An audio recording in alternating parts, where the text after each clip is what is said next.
pod bay doors, please, pal. All right. You're gonna need a bigger boat. Oh, I'm sorry. Did I break your concentration? Look at the coast. We get together, have a few laughs. A Movie Odyssey with Brad Patel and Gus Trout. Well, hey, question. Well, what? Yingling, draft, can, bottle. What's your favorite? Generally I like drafts whenever I can get them. Yeah. But I don't know. It just depends on the situation. I like bottles, but like sometimes, like But it's Yingling specific. This is a very specific question. Oh, I don't know. I mean, I've been buying cans lately of just whatever, just because they're smaller and lighter, and I can fit more of them into my fridge, basically. Right.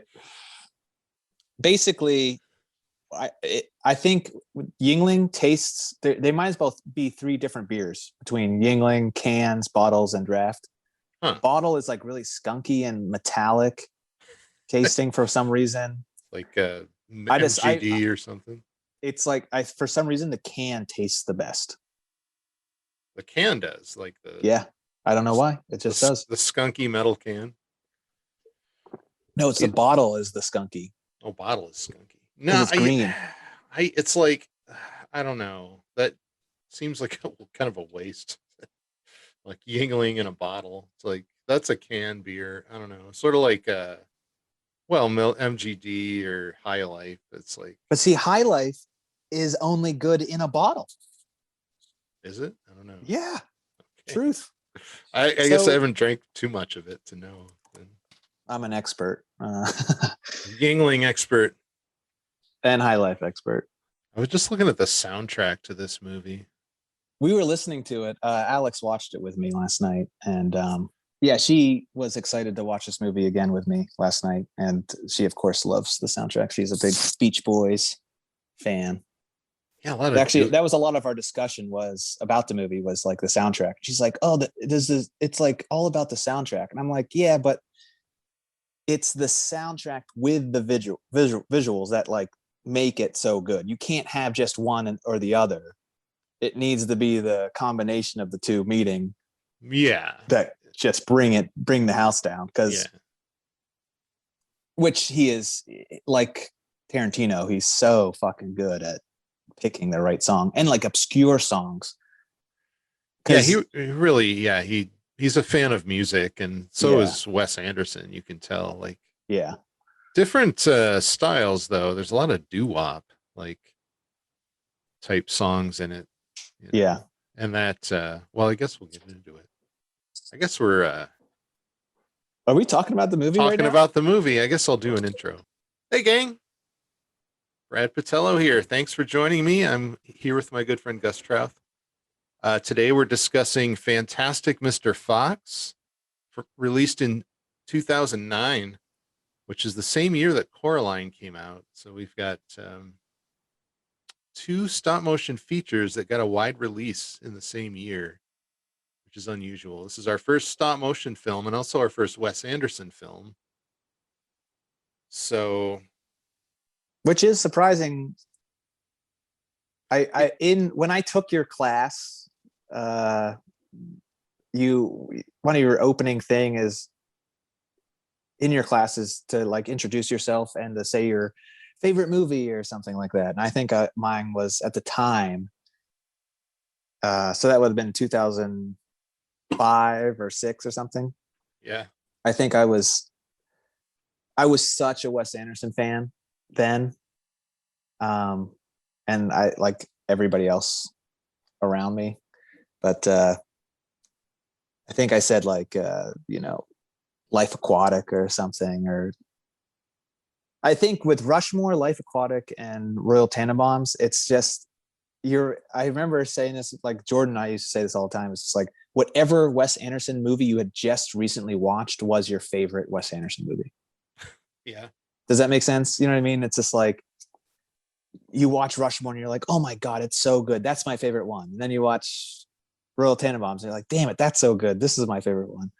Well, and his use of color like is unique in every film too. Like he the further you go back with him, like let's exclude Bottle Rocket, Okay. because I think it really starts with his style. Really, really, really starts with Rushmore. Yeah, for sure. Because Bottle Rocket doesn't even really feel like a Wes Anderson film. You know, it's like, Right. There's like glimpses, through the Venetian blinds that you can see, but like it's not there yet. But even when you go back to Rushmore, it's still not. It's like that Rushmore, like compared to Grand Budapest, are like oh yeah, kind of night and day if you're, really looking at them. yeah. I kind of think it's appropriate that he does puppet films too, because I feel like the animation allows it just intensifies his style, because he has complete Yes, control. And just when you got actors who are like, they want to do whatever the fuck they want to do. yeah, Ugh. they're human beings with opinions and emotions, and here's how I should think this should go, and no, you should Yeah. go like this. But puppets, they'll just do whatever you tell them. So Yeah, I wrote something down. I don't know where it is in my notes, but that the animated, it's not just that it's animated, it's the fact that it's stop motion. right, The stop motion thing just fits into his whole style so well. A lot of the same visual themes that are going on, that he starts with Rushmore, with like the somebody holding a book and it's the camera's looking straight down at the book. It's like this movie could exist in one of his live action movies, like as like a property or something, like in the background. It could just be playing in the background. Wes Anderson expanded universe. Yeah. Yeah, I mean, yeah, I think the puppet style, you're right, totally fits. It's like got that texture, Well, both in terms of the it's look not and the movements. The way the characters right. move is very like the puppets are walking toward camera, and it's just so straight. It's like if it was a human, it wouldn't be that precise. There's a preciseness to it, but there's also a nice quality of there's a nice subtleness to the animation too that's could be overlooked with Coraline and Paranorman, or what's it called? Paranorman. Yeah, Paranorman.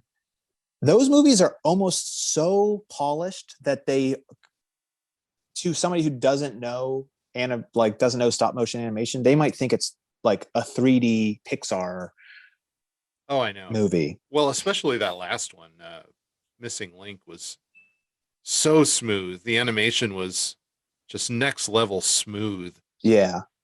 Which Where this one had a decidedly like crunkier look, where it was, he's going for like, don't make this. It's like if in a pre-production, conversation is like, I don't want this to have any qualities that wouldn't exist outside of 1970. right. Everything pre like digital effects has to, like the fur moving on the characters, and the classic stop motion tricks they're throwing in of like, burning Cotton balls. cotton explosions and burning steel wool, and practical stop motion tricks. Well, I don't know if the how well the gang knows us yet out there that is listening to us, but that's right. Brad's kind of a stop motion guy. Well, I was going to get into that a little bit, because we got a little bit of Gus's backstory in the last episode of Raised by Wolves. Under the Sun. So a little bit of my backstory. I do stop motion, or I born did. in 1920 something. Yeah, I'm super old. Yeah, I worked under Ray Harryhausen. Yeah, I worked at back in the 90s. So I'm super old, as you know. Back in the late 90s, I was hired at a company called Will Vinton Studios in Portland. And that place in that specific time kind of was like kind of a hub for stop motion at the time. Like they had done one season of the PJs, like 13 episodes, and they hired up for that season. They hired up kind of all the seasoned animators like that were working in stop motion at the time, everyone who had worked in the 80s, and everyone at Will Vinton. Like the company was famous in the 80s for doing California Raisins commercials and Oh, I love those. Yeah. things like that, like stop motion, clay animation. But so they had done one season of the PJs, and then they were doing another season of the PJs. The first season was like 13 episodes. The second season was 21. And on top of that, they're starting this other new show, Gary and Mike, which I was hired. That's kind of was my main reason for being there, was I was hired to work on that show. Many careers were started there because it was almost like a torch passing moment where a lot of like veterans, like stop motion veterans, were there, but they also brought in a bunch of new people like me and trained us up, and I look back, and that was like just a really great moment in time. And it only kind of tangentially relates to this film because a bunch of the people that I worked with worked on this. But well, that's my backstory. And then the Will Vinton company produced a lot of amazing talent. It was such a unique experience to go there, and I feel so blessed and honored to have been a part of it. The bottom kind of fell out when both of those shows that I mentioned were canceled at the same time. And so at one point, at the peak of both productions, they had somewhere like 300 people working at the studio. Then when That's a pretty big studio. Yeah. Then they went down to like 40. I was one of about 260, 270 people who were laid off. And that's when that's when it kind of transitioned into Leica. There was a time when there was no work being done in stop motion, and the art form was kind of declared dead. I did have like kind of a like crossroads of life moment. I was hired at Edinburgh in 2004. So I taught for 2 years in Detroit. I was hired in 2004 in Edinburgh, and I think it was late 2004 or early 2005. I get an email from an animator called Sarah. She emails me and says, hey, we need animators for this new show, Robot Chicken. And I'm like, well, okay, but I'm here till May. I was signed a contract at Edinburgh to work until May. Yeah. And she was like, oh, we need people right now. That's kind of how it was in the industry. It was just like, we got to go. We're starting a production. Yeah, I mean, that's always how it is. It's fucking because it's a whole industry run by fucking manic, anxiety-filled, non-business people. Yeah, and they put it off till the last minute, and then they're like, "Oh shit, we got to get this done." Yeah. But yeah, I didn't know it at the time, but that was kind of a crossroads of life moment, and it'd be interesting. Yeah, that's pretty wild. Peak, of course. I've been at Edinburgh ever since. The pay is good. They keep not firing. I got to meet you. Yeah, we're doing a podcast. And now we're doing this. Yeah, this is pretty worth it. I'm so glad that you didn't have this amazing career, probably becoming a director and having hundreds of thousands of dollars, not millions. Yeah, I mean, a lot of the people who were there, you'd be summering with Seth Green and I don't know, Marblehead or some shit. Well, first of all, a lot of that crew went to Robot Chicken. Like when I came here, that crew who was at Will Vinton late 90s, early 2000s kind of got I love the Robot Chicken feel. The winds. Yeah, the sort of crunky, like it's everything's fun. on twos. It's very like blocky, and well, that crew, when like a bunch of us got laid off, several people formed another studio in Portland called Bent, and it's still there doing stop motion. I think something we should tell the audience here is that there's animators that do 2D stuff like you would see like Disney, or but that's Disney is like the highest tier when it comes to 2D. Yeah, Like most of it does not look like that. It's yeah, and then there's, and even the highest tier Disney person doesn't even come close to the insanity of anybody doing stop motion. In my mind, stop motion is the most like highest difficulty animation, because how you would approach a 2D animation is you are slowly filling in the gap. You're making very big leaps of the movement. You're doing the extremes of the motion, and then you're going back and filling it in. Right. But with stop motion, you are just starting from the beginning of the motion to the end of the motion. Yeah. And I think for some people that does just make like perfect sense. But you cannot fuck up. You cannot fuck up. Right. And on top of that, like, and then, okay, so you're moving this character, all right? And the average podcast listener that's not an animator and doesn't have any idea of what's going on here. You have this puppet that say it's walking across the plane, you know, a ground. Yeah. The feet are being drilled in every step. Yeah. So that puppet is standing upright, and it might have a rig behind it. So that means, again, just the work of just drilling that fucking thing in and making sure that the movement's right. And from the last frame, that the last picture you took to the current picture you're taking. And then in the post, you're going to have to erase all that shit out of there, which, like, forget about that. Yeah. As far as I'm concerned. Walking a character is the worst in stop motion. Yeah. Like, if you're drawing a walk, if you're just doing it in drawings, your approach would be, I'm going to do this contact drawing. So the contact drawing is where the foot first touches the ground, where the heel is up, or the heel is touching the ground. Animation 101, people. Foot is up. So, like, if you're drawing this, you're just going to do, here's one contact, and you do all the contacts. And so you know how it's paced. And then you go back and, all right, now I'm going to do the ups and downs. The down pose, the passing pose.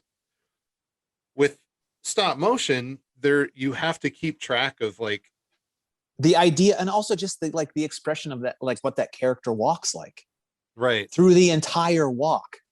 Right. And then on top of that, say there's multiple characters in the frame, they're all being animated at the same time.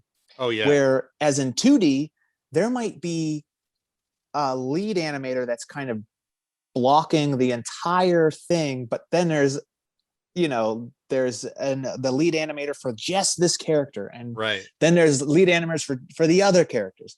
Yeah, and you would have different artists working on the scene too. Like, yes, different artists would be doing different characters. And then on top of all of everything we're saying, the camera is also animated. Right. So if there's a camera push, yes, or anything, so that one animator is keeping everything tracking in their mind at the rate of taking a picture, moving and then having them like undrill the foot, move the character into the next spot, making sure he doesn't bump the fucking stage.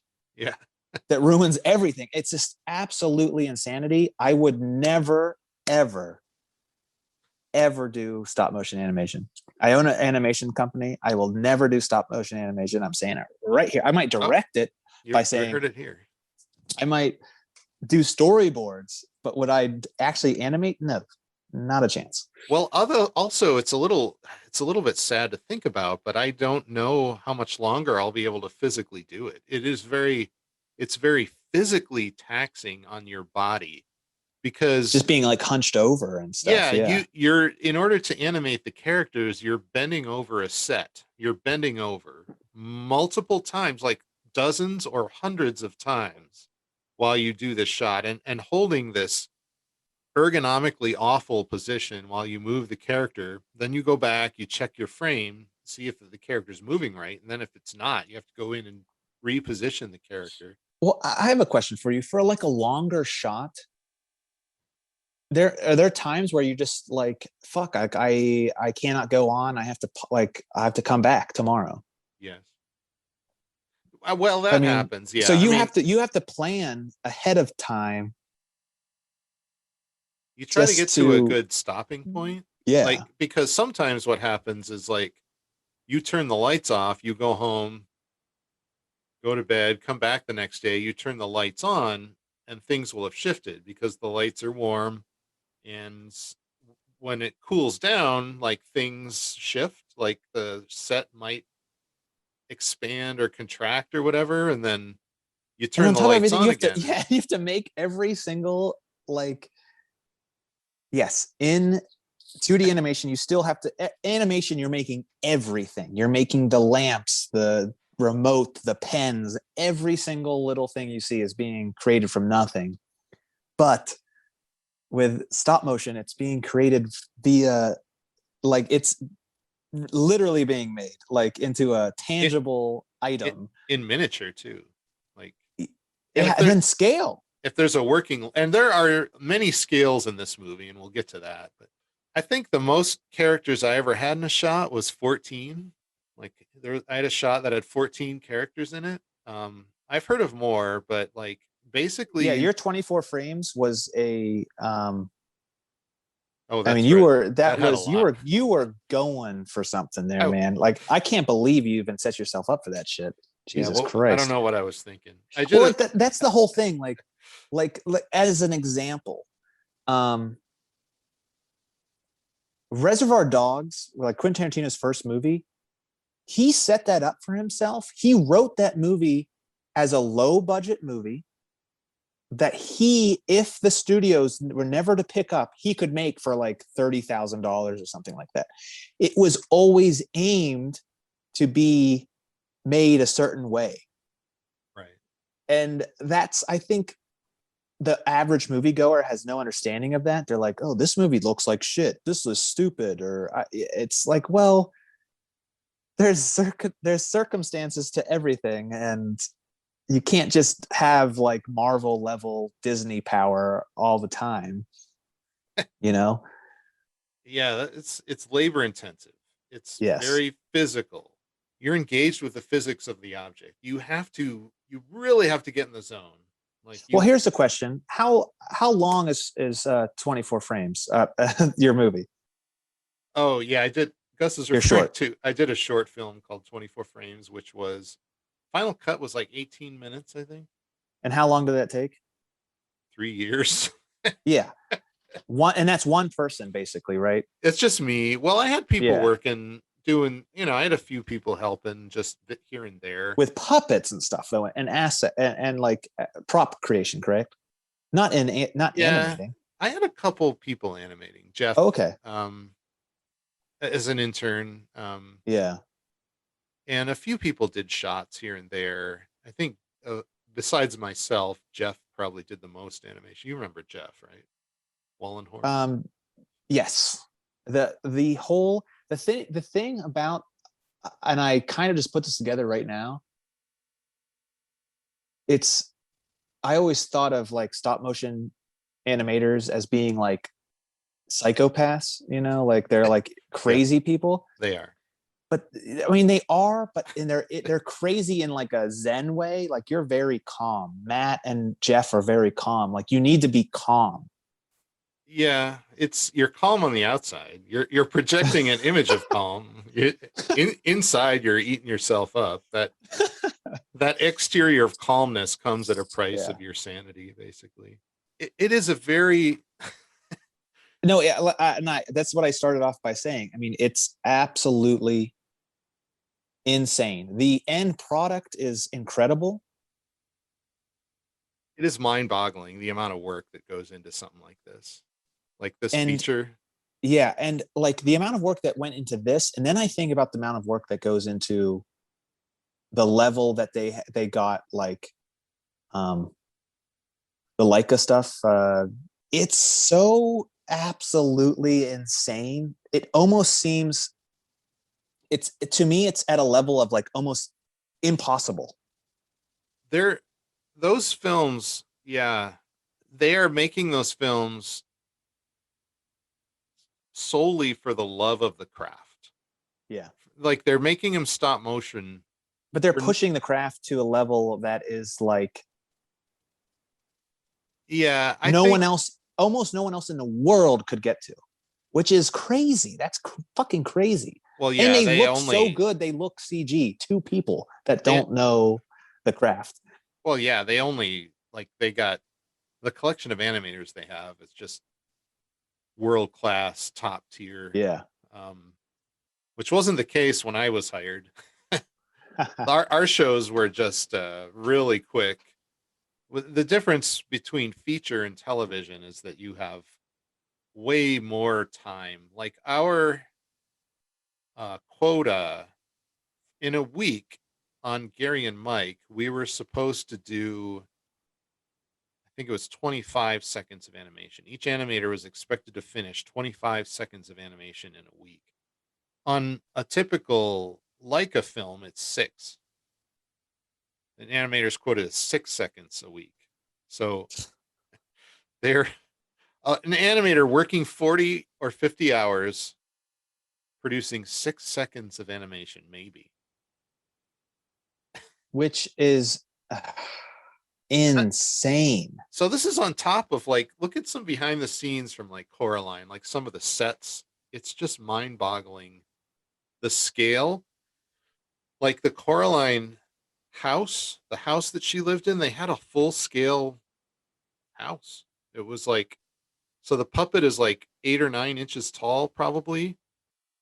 And so they built a house to that scale that's like the whole house. So Yeah. so the set, and it includes part of the yard, of course, and the porch, and it's the exterior. God, the pre-production, Yeah. just the pre-production of like the logistics, figuring out all that stuff is just. Well, you build all this stuff, and then the animator has to go somewhere. The animator has to stand somewhere. Yeah. That big set on Coraline had like a trap door in it, where an animator would come up through the trap door, animate, and then close the door, check the frames.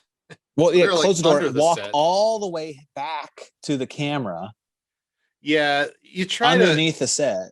you try to minimize that when you're setting up these shots. Yeah. You want to minimize the amount of walking that the animator has to do, because they're doing it hundreds of times. It doesn't seem like a big deal. But what I am getting also, but we're kind of leaving out is, okay, they have to do all this stuff, but like the whole thing with 2D animation and 3D animation is you go to dailies and you show the director what you've been working on, and they'll go, oh, can you tweak this? Can you fix that? Actually, and there's all these fixes, and it keeps on going through this like fix stage. Yeah. Where you just, with stop motion, it's like That's the shot. the animator just did the shot. It took him 2 weeks. What do they like? And what, they don't like the shot now? It's like there's nothing you can do. I don't actually understand because they don't really go into that in the There will be reshoots. the depths of that. So there are reshoots, yeah. Well, it depends on the production. On television, there's rarely reshoots. Like on Gary and Mike, there were like. So I'm just saying you have to get it right the first time. So the Maybe, knowledge of the animator, yeah, you pretty much, and the confidence of the animator. Well, on the Leica films, they'll do like rehearsal takes too. They'll do it several times just to get several takes of it. There's almost to a point with Leica that I almost want to say fuck you, like to the entire idea of them, because it's so fucking crazy. Like, well, they do. I'll say they well. It's almost like they animate the movie in 3D first, and then they reverse engineer it. Yeah, they do. Yeah, they to be Yeah, and because it's all so planned out. that's Yeah. somebody's job too. Like at Leica, there will be a job, like one of the opening level jobs at Leica would be facial animator, which means you're the person who chooses which face is used in which frame. And the animator animating the puppet usually doesn't make that choice. That choice, like, okay, I'm using head number 50 for this frame. So they just put head 50 on, and they're more concerned with like animating the body. So like and that was the case on Nightmare too, because Jack, of course, Right. He was all replacement heads. yeah, it wasn't 3D printed in that case. It was sculpted, which is even crazier. He had like 100 sculpted heads. But with And that was probably not pre-planned out, where they just were like, all right, here's all these heads, like figure it out. yeah, that was the same thing though. They would have somebody like I don't want to say an intern. It was like a starting level, like a junior animator, like somebody who's not animating the whole puppet. Their job is to choose the face. So it is kind of a little bit of a team effort. I mean, stop motion, it kind of in the old days was just like Ray Harryhausen films were just him. Like it was just him doing everything. He did, like, he built the puppets, he built the sets. He was on the stage when they were shooting the live action just to make sure that the characters were positioned right, because he was going to put a puppet monster in there. And so he was very involved. And the credits, like if you look at the credits in a Ray Harryhausen film, they're very short. In a Leica film, they go on for like miles, Yeah. But Harryhausen was like a one-man operation. Like he did everything himself, which makes it even more ridiculous. Like you think about the scene in a couple of the scenes in Jason and the Argonauts, like when he's fighting the seven-headed monster. It's a monster with 7 heads.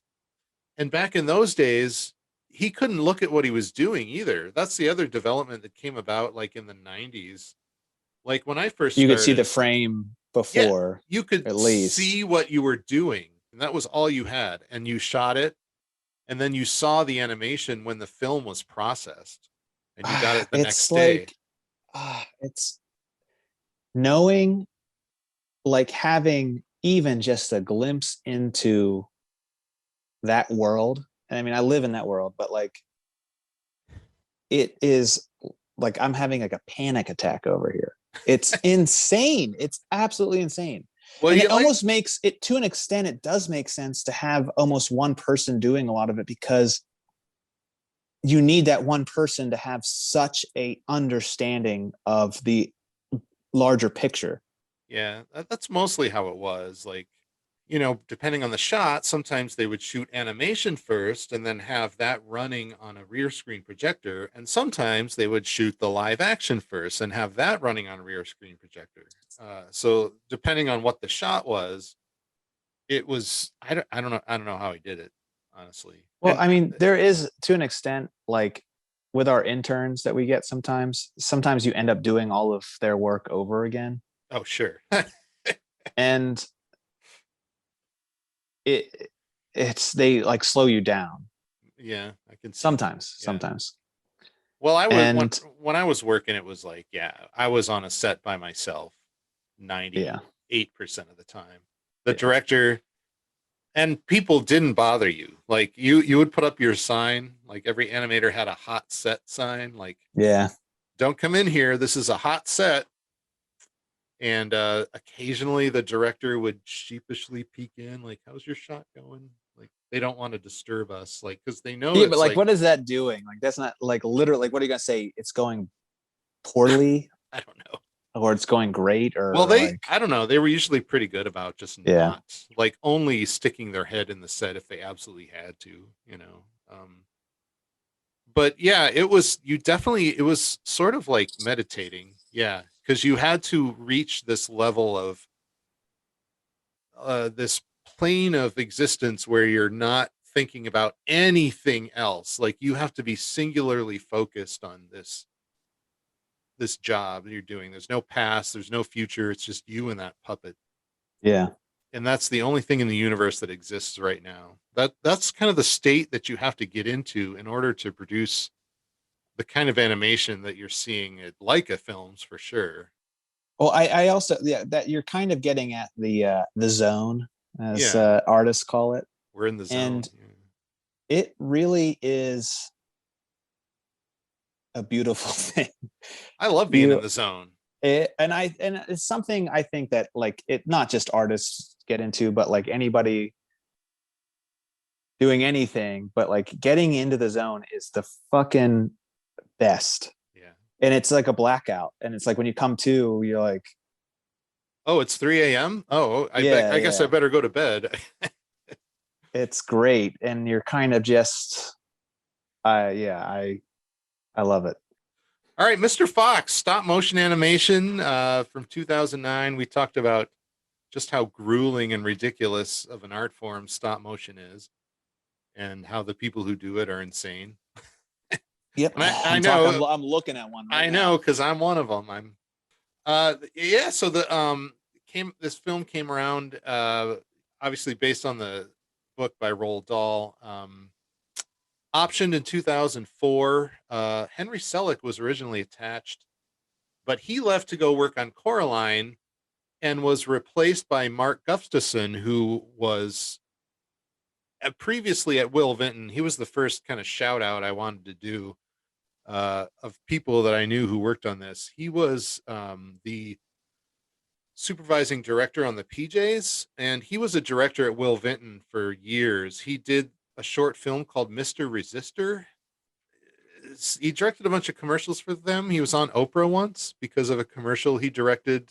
So he is the supervising director, or wait, animation director. I forget what his exact title was at the credits, but Wes Anderson, he was sort of directing via video chat from Paris. This was shot in London, mostly because of McKinnon and Saunders is there. McKinnon and Saunders is the sort of premier puppet makers in the Western world. They do puppets for Bob the Builder and Yeah, like all those stop motion shows they do in England. They did the puppets for Corpse Bride, also in England, and also Frank and Weenie. And they got a new, there's a new Tim Burton stop motion film coming out that they also did puppets for. So they built all the puppets. The animation was shot on one of their stages, but Mark Gustafson, a former Will Vinton director, replaced Henry Selick, who left the project to go work on Coraline, which was being done at Leica, formerly known as Will Vinton. So definitely uh, not confusing at all. yeah, well, the Wes Anderson didn't visit the studio a lot. Mark Yeah, Gustafson was I wanted to. I do remember kind of hearing some like a bit of, you know, drama about that. yeah, But the thing is, this is such. I mean, is Wes Anderson's style not very hard to copy? I mean, he was it's so fucking Wes Anderson-y. It's insane. well, he was But if you had a intelligent dude behind the, cinematography and like, I don't know, just like the wouldn't be D, that hard to set up. the DP was Tristan Oliver, another stop motion veteran. Was at Mm-hmm. shot a bunch of stuff for Aardman, and I guess he must have worked with Wes Anderson on just this is how I want it to look, because it does look like the shots are framed like a Wes Anderson film. Everything's symmetrical. There's like parallel to the wall. There's lots of side tracking shots and Yeah, like 1 point perspective. yeah, and apparently during production, Wes Anderson would act out every scene and then send a video clip like this is how this scene should be acted. Yeah. And then Mark Gustafson is the guy who's kind of in the pit with the animators, just kind of making sure everything gets done. So, yeah, there apparently was a bit of drama between Wes Anderson and the rest of the crew. He was somewhat hands off, apparently. Like he was directing remotely, basically. Yeah. He was in Paris sending video. Like basically it was saying like, did he really even direct this movie kind of thing, right? Yeah, I mean he's credited as the director, and it does look like a Wes Anderson film. They did a really fucking good job. So, Well, it's sort of like, you know how I mean, the storyboards must have been very, intense, and like the pre-production before you start something like this, it just has to be so well planned out that, and yeah, having Wes Anderson kind of do the movements and stuff. yeah. And another thing that kind of makes me think about, it's like he didn't shy away from this. He came back and did Isle of Dog, Yeah. And I which don't is know fantastic. I don't I know almost as like that. much I think I about like that. that movie a little bit more. I don't know as much about that production if it was similar. I'm just saying, if Wes Anderson like had like a bad experience or something, he wouldn't want to go back and do something. Like it's like a giant investment. Oh no, I don't think Wes Anderson had a bad experience. I think Yeah. Mark Gustafson had a bad experience. Right. Yeah, I don't think they had a good working relationship. Yeah. But like I said, I think stop motion. You would never know that though. Well, yeah, I think it's appropriate for his style of filmmaking. I think stop motion works really well for him. Yeah. I mean, I'm just saying the outcome of the movie is fantastic, Mr. Fox. Oh yeah, I love this movie. Another animator, Chuck Duke. He's also worked on Mr. Resistor, and kind of a legend. He's worked on a bunch of stuff. He worked with Phil Tippett on the recreation of the chessboard scene from The Force Awakens. Oh, nice. Brad Schiff. You've seen his name on every Leica film as either director of animation or supervising animator. Amazing animator. I worked with him closely. He was my director for several shots on Gary. He was sort of during the Gary and Mike production. He was sort of transitioning into a more of a director's role, and he's pretty high up the Leica ladder now. Amazing animator. Also, Nelson Lowry, production designer. Again, also at Will Vinton, amazing artist. Who is the production designer for all of the Leica films as well. So a bunch of talent. Wes Anderson, his first introduction to animation in his movies was Life Aquatic. Yes. And was that not these guys? And then he came back to them? That was Henry Selick, which, okay. Yeah, he was, Henry Selick directed the animation for Life Aquatic and then was supposed to come back for this, but then left to go do Coraline. Yeah. So yeah, Henry Selick. It's sort of like the relationship between Wes Anderson and Mark Gustafson is a little bit like the relationship between Henry Selick and Tim Burton on Nightmare. You know how people think of Nightmare as a Tim Burton film, but it was actually directed by Henry Selick. Yeah, I listened to that. What did we talked about this a little bit a couple episodes ago about Nightmare? Well, there was that documentary about like on Netflix. It's like Things You Love, or I forget, but there was a Nightmare on episode. It's a good movie. Yeah, I mean, Tim Burton didn't. It says Tim Burton's The Nightmare Before Christmas, but he didn't take director's credit. He was a producer and he designed the original story, but that is very, for the layman, I don't know. That's like well, I think just in '93 sticking Tim Burton's name on it is like, hey, come see this movie, Right. So it made sense, I guess. And nobody knew who Henry Selick was at that time. He wasn't as famous as he is now. Good movie. Autumnal color palette. George Clooney, Mr. Fox, obviously. Meryl Streep, Mrs. Fox.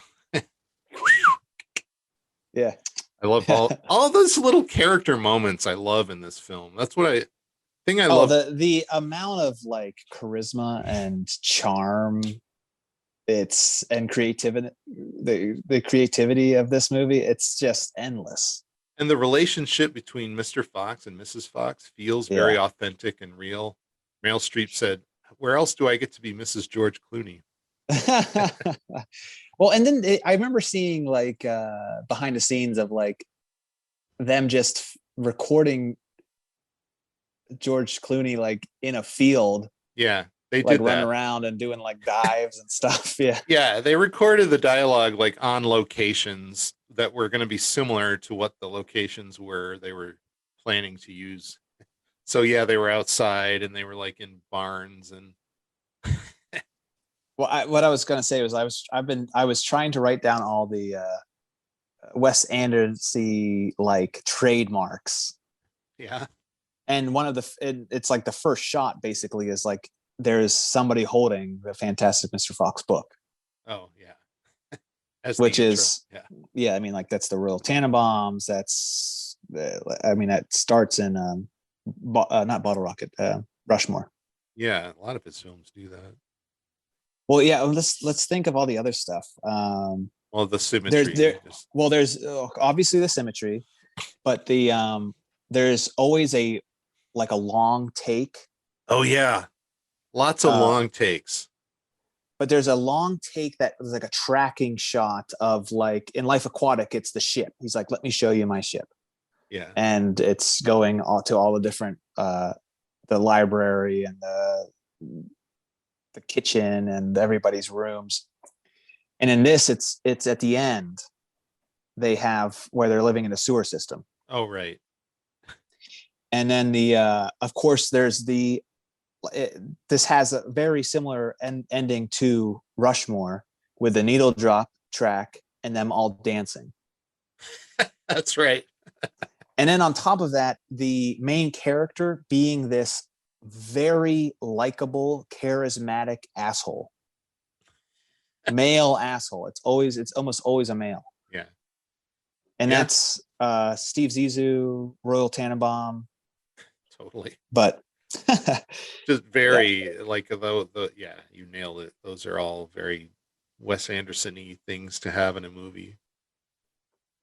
And this the redemption of the asshole. Oh yeah. Yeah, just like the character details like in this movie, like the wife being a painter, but she only does thunderstorms, and like the possum having a platinum card or whatever, and they have like a little aside about it. Possum's hands down. He makes the movie like he gives the movie like that 10% to push it past being like a good movie to like a great movie. Right. I love that character, and he's always there. He's in the end too. Like they're all together. I love it. Yeah. Yeah, it's just such great interactions between characters, and just the relationships are believable, like the rivalry between Ash and Christopherson, and yeah. Well, and much like with these the voice actors and just the actors in Wes Anderson, he's again comparing him to Quentin Tarantino or even Paul Thomas Anderson, just using the same characters, the same actors. Yeah. Willem Dafoe apparently is killing it, absolutely right, yeah. killing it. I love. He's my favorite. I was gonna say that he is so good as the rat. Yeah, the rat's great. He has one of the all-time great death scenes. Oh, that whole fight scene is fucking awesome. The fight scene that's probably my favorite scene. The movie is really good at introducing a dynamic new scene from time to time. Like they cut to the the musical part where they're the people singing the song around the campfire. I love that. It's such a great, like you don't see that coming at all. Yeah. Well, he turns on his radio, like there's this montage where they're stealing the farmer's food, and Mr. Fox has a radio that he keeps on his belt. And he turns it on and the song starts, but then it cuts to the campfire and it's like they're singing it. So it's like, and then the scene kind of cuts back and forth between them stealing the farmer's food and then the campfire song. It's so I love how it ends too. That's a made up song. Like that's just bad songwriting. You wrote a bad song, and then he flicks his cigarette on his face. Maybe you have this guy's name on cue here, but that actor doing the voice doing the voice of the one farmer that's Yes, that's Michael Gambon. He was he's in Dumbledore. Life Aquatic. He was Dumbledore as Yes, well. yes, Yeah, he comes he he replaced Richard Harris. replaces, Yeah. yes, yeah. Yeah, it took me several to place that voice. I was like, where have I heard that voice? And it just this last viewing today, it just clicked. Oh, that's Dumbledore. That's where I know Well, that. see, well, when I'm watching a Wes Anderson movie, I think of him as the producer in in Life Aquatic. Yeah, he's been in a bunch of stuff. It's probably not fair of me to think say of him either as of those Dumbledore, things, but yeah. But it's just that very he's got a very unique intonation. I think all the voice cast I think it's really well chosen. I know they're all The only two Wes Anderson regulars, but yeah, the only two that I feel are really lacking are the other farmers. They're so empty. Well, they hardly do anything. I know. I mean, both of their characters are barely there. There's no. Yeah, they're really, really lacking. That sounds to a fault, in my opinion. Yeah, I mean, their character design and the concept of their characters are great. And that's another great Wes Anderson-y kind of moment is where he's describing everybody, all the three farmers. That's right out of the book too. That's what they eat is right out of the book. All the chickens and that's what in Act 1. That's the first. I guess essentially the first story beat. Again, that's kind of a Wes Anderson trope, pulling the male character out of their zone, basically. They're familiar to. Yeah. They to the point where they can't handle it anymore, and they end up. And that's the drama of the movie is that they go fall off the wagon. Yeah. Well, that's all Act 1. We get,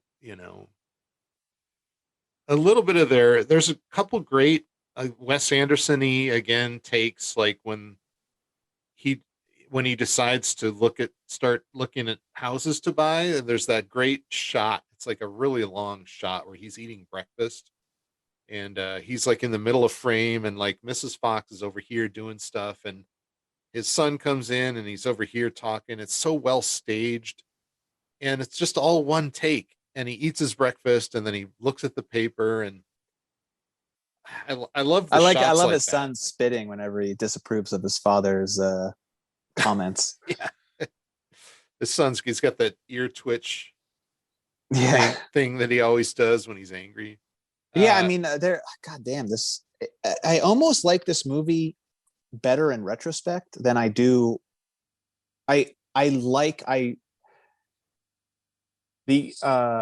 aesthetically watching this movie is so pleasing. It's very it's almost monochromatic. Right. It's all warm. Other than the sky, which is kind of gray most of the time. I mean, there's very little blue in this movie. Sometimes the sky is usually either gray or orange. There's a couple moments where it is blue, when they're going back in, after he falls off the wagon, he ropes Possum in to start stealing from the farmers again. Which is, I love, worst idea bringing Possum in, but I love it so much. So Act 1, he falls off the wagon. He raids the three farm. He moves into a house against the advice of his Badger lawyer, I guess, played by Bill Murray. And then there's Bill Murray. You know how, again, Quentin Tarantino has a beat to him, like the actors need to understand how Quentin Tarantino's script works, right? And how you sing his lyrics, to an extent. Bill Murray and Jason Schwartzman and obviously Luke Wilson, who helps write a lot of his movies, not this one. The cadence, they just fully understand how to say Wes Anderson lines. Oh, it's perfect. Oh, Bill Murray just kills it. He just it's just such a simple line, and he just, I don't even know it's so like either like brings you to tears or makes you smile. I mean, it's so good. And the way the characters are animated too, like Yeah. goes along with that cadence.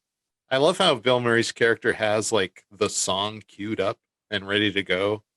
When he's describing the farmers, he says, "Here's a song that the local children sing," and he Yeah. pushes a button.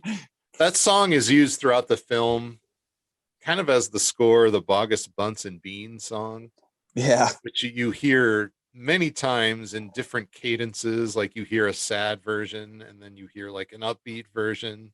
Which I'm always a fan of that in movies when there's a theme and they reuse it. Right. And again, I need Lucas here for the different music lingo here, but like key changes basically. I wrote down midlife existential crisis. So the Well, character, that's a lot of his that's characters the Wes Anderson trope. male protagonist internal struggle go to.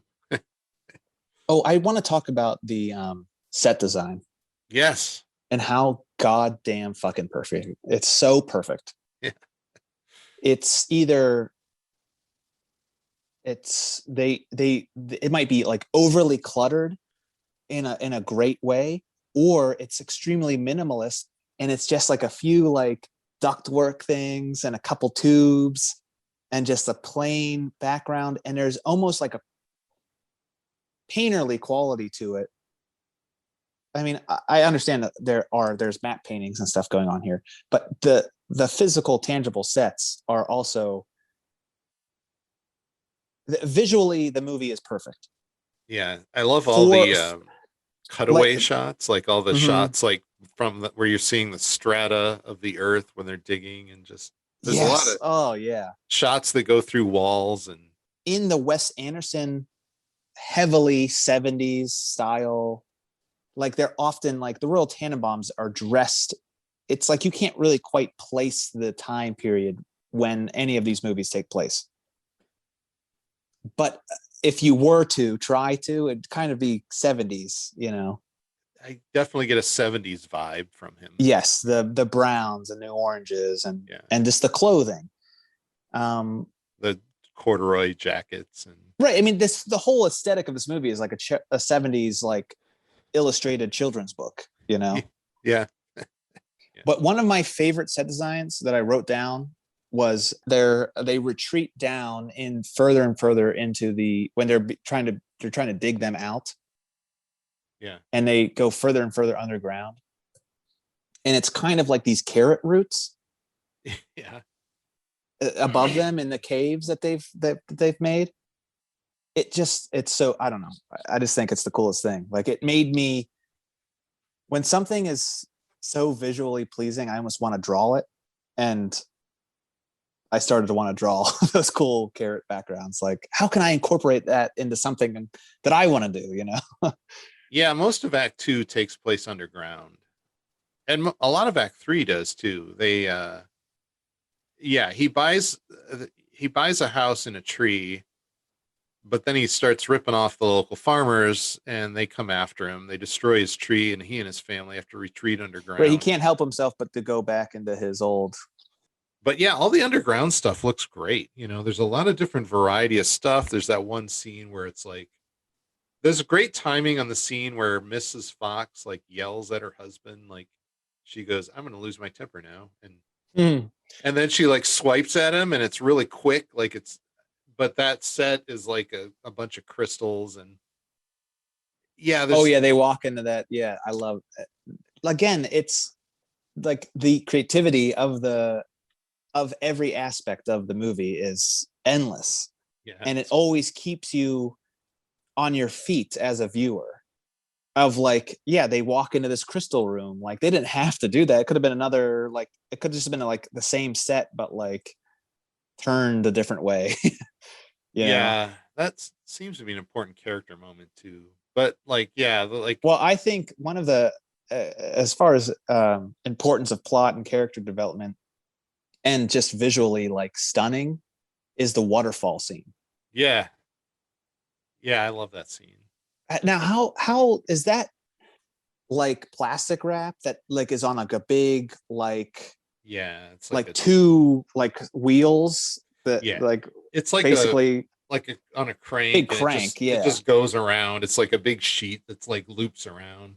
It's like a Flintstones background, you know, that where the same tree loops around. They're just running by the same tree, and Right. So it's like a cycle. yeah, kind of. It's like a big solid piece that wraps around. They have a couple shots where it's like there's a clever stop motion trick thrown in where you have a tracking shot behind a character, and there's like a barrel, like there's a giant barrel with set all around it, and the character's like running on the cylinder, and the set is like rotating around.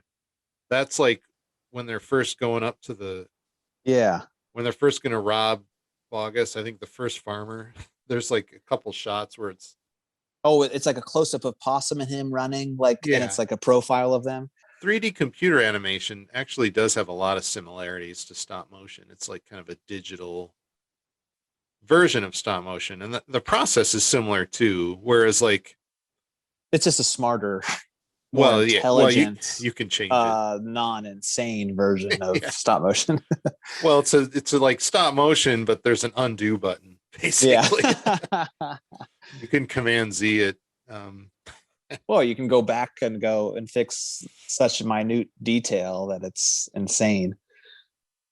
I have to say, I think the scene with Owen Wilson is completely unnecessary. I know there's like a setup. There's a little bit of a payoff to it later when with like the flaming. Oh, the athletics, the coach. Yeah, that scene feels like it was there to kind of pad out the runtime. I would say now I do love this movie, but I'm gonna have my honest take on the movie is, as much as like I aesthetically love, like visually, I think it's just like absolutely perfect. Like, and it fits. It's every decision they make visually is perfect. And it's like I can't even quite pinpoint where it is, but there's something about the movie that's not like compelling to me storytelling wise that I am like super invested. Where like yeah. even like some of his like lesser movies, like Darjeeling Limited, I'm more invested in Darjeeling Limited story than I am in this story. Well, I think that what you're seeing is you see this a lot with animated features that are made from like children's books, like especially like all those Dr. Seuss adaptations where Yeah. it takes like 15 minutes to read this book from cover to cover, but we got to fill 90 minutes or Well, 80 I would say minutes. I would rather watch this movie a billion times than watch one of those Dr. Seuss movies once. Well, yeah, but those it's more obvious. Like I just think that Wes Anderson is completely capable of compelling me, and for some reason, this movie it's just not there. It's not fully there. Isle of Dog does get me going. And like it does take a little bit for it to start really like the snowball to start forming, but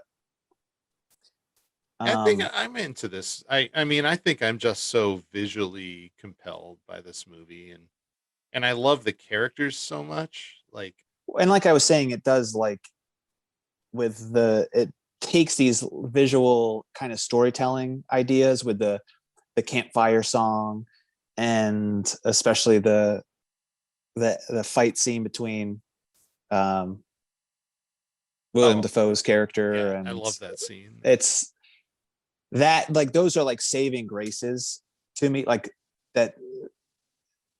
It's almost like the whole movie could suck, but those two scenes could be in there, and it's like, oh, this is great. I'm not saying that the whole movie sucks at all. I'm just saying that those moments are so good that it like really, really fills in for the rest of the movie for me.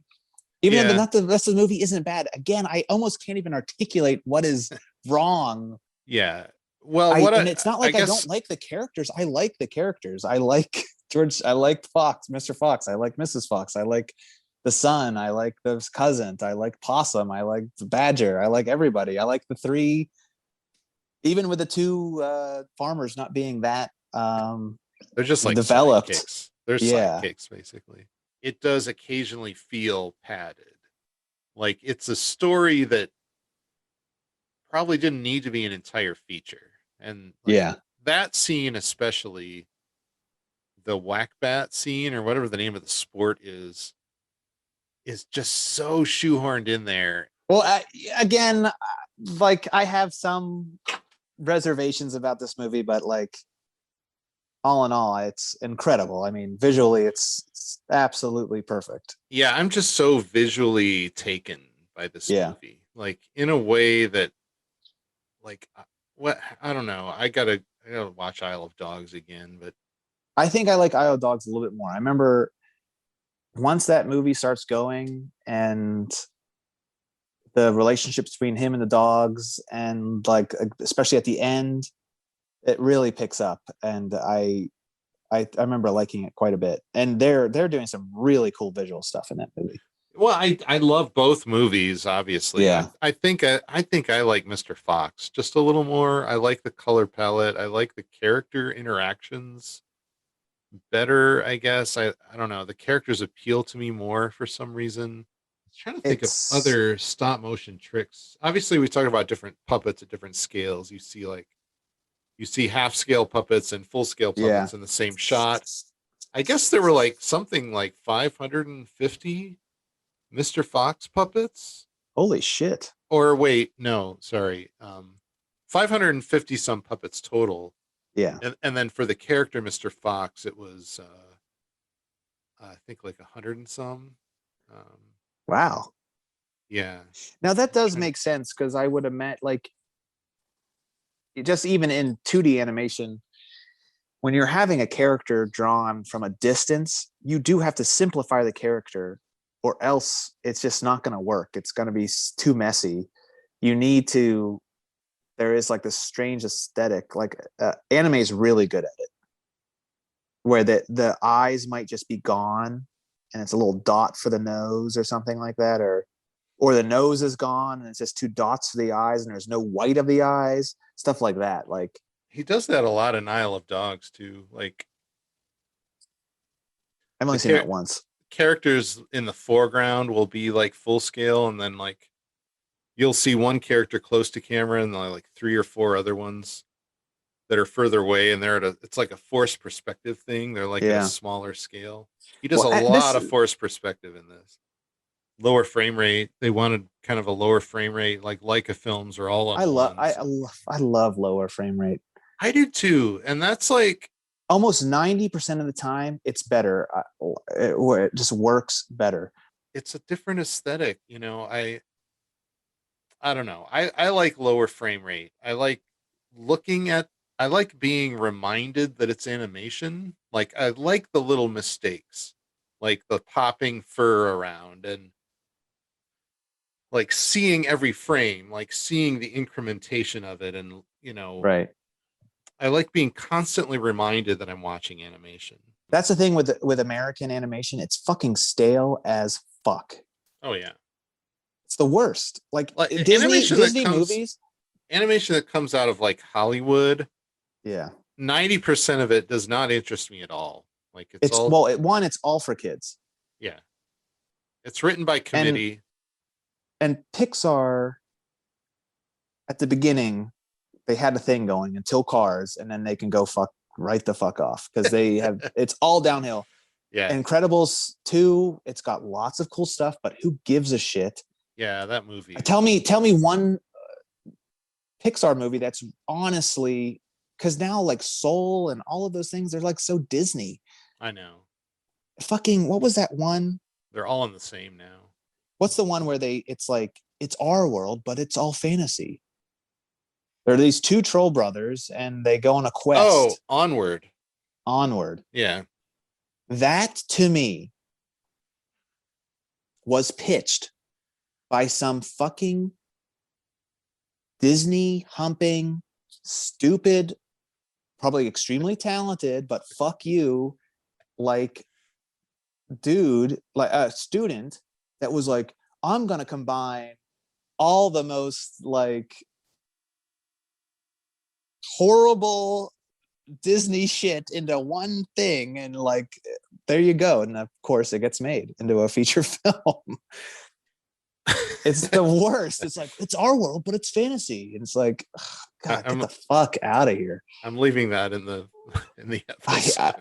I just, it's no, so, I agree. It's all do you just not agree? It's no, just all the most, DreamWorks stuff. I mean, well, now they're doing this whole thing, and I think it's good, but it's way too late. It's like, it looks well, good. now we have to make an Asian movie, and now we have to make a Latin American movie, and now we have to make this movie. It's not, they're so aiming it towards something that it's nothing. And they are good. They're like, yes, they're like, oh, there's something about it that's so upsetting though. I agree. I mean, and then there's The Life of Pets. I literally used to in college go like, I can't wait for the movie called Cats and Dogs. Like it's like like fucking Jesus Christ. Condiments by Mixar. I mean, the coolest shit that I've seen that's not even necessarily like Cloudy with a Chance of Meatballs. That was good. Yeah. That's some good shit. That's fun. Like, well, that was in the Lego movie that's too. DreamWorks. That was the writing. The two guys who wrote. And they did Spideyverse, which is incredible. Yeah. So those visually guys, maybe the most like amazing movie I've ever seen. Those guys work, notwithstanding. I don't know, like Soul even. It's just so. I haven't seen it, but like, and I'm sure it's good. And all of those good, movies are but it's good, like, but like, yeah, it's like you can like, you can watch it and appreciate the work that went into it, and it's just so. What are those things? Minions. It's like, well, we have to have like a minion-y kind of thing in here. It's even with like Disney's or with Star Wars Episode 8, they had those like fucking little like porgs. Yeah, like get the fuck out of here. Like they're just, it's so obvious. Yeah, no, I agree. It's I don't, goddamn. Sad. Well, I'm just too honest. Should we get into what are you watching? Because sure, this episode's going to be pretty long. I think. Yeah, we went off on many tangents, but I think they were good. I think there's some good discussions about animation, and for sure. I think these really animation episodes will be a lot filled with these kind of moments. So as far as what I've been watching, what are you watching? All right, Gus, what are you watching? Well, this is a little bit of a story here, but last Friday night, my wife and I just wanted something to throw on. And we started to watch, we saw that on HBO Max, they had added The Labyrinth, and we love The Labyrinth. So we threw that on. And we both, when we watch movies, we like to like, sometimes we'll get real into looking into them, like on IMDb facts. And, was it? And then I think the discussion was this Jennifer Connelly's first movie? Oh. Which it's not. And I thought it was forever. Her first movie is it's called Phenomena, and it's a Dario Argento movie. It's for some reason I like want to really dig Dario Argento movies, and I do like Suspiria, which is kind of supposed to be his like best movie, but for some reason Phenomena just fucking clicked. I was really high, that always which helped. Yeah, but even just watching the trailer, Alex and I were like, fuck yeah. Like, we just stopped Labyrinth and we threw that movie on. And it's something about it. It's not like this great movie, but there is this nice sense of seeing the world from like a different perspective. Just how like he films stuff and how he tells a story is so weird and off. There's something really cool about it. So a bunch of random stuff I saw, a bunch of horror stuff I've been into this week. Good. I like horror. All right. Well, thanks for sticking with us. My name's Brad. Yes. I see what we're doing. Instagram on Instagram, Brad Patello, and Gus here, Mr. Trouth. DM us. We will get an email here going soon, guys. At some point we'll have an email for the Yeah. podcast. You can email either of us right now, I guess. Yeah, I mean, it's just gustrouth@gmail.com. So, yeah, hit us up with movies you guys want us to talk about. And Yeah. hell yeah, Brad. Good F, bro.